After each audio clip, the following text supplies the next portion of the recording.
కేసరి గారు ఏం చెప్పేవారు తెలుసా?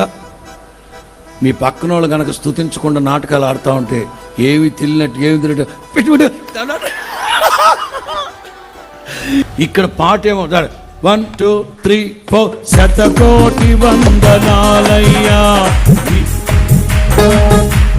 ఎంత స్పీడ్గా పోతా ఉందా? అదేంటో కొంతమంది అసలు ఈ 4 రోడ్ల సెంటర్లో దెమ్మలు ఉంటాయి చూడండి, అసలు కదిలి సావరే. మరలా ఇంత ఆరాధన జరుగుతూ ఉంటే ఒక్కొక్కడు స్తుతి ఆరాధన జరుగుతుంది. మనవాళ్ళు ఏం చేస్తారు తెలుసా?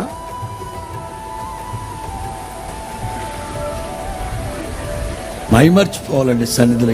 ఎంతమందికి ఉంది చెప్పండి ఈ వాక్యం? వాక్యం ఏమంటుంది తెలుసా? యెహోవాను బట్టి సంతోషించండి, మీ హృదయ వాంఛలన్నీ తీర్చబడును.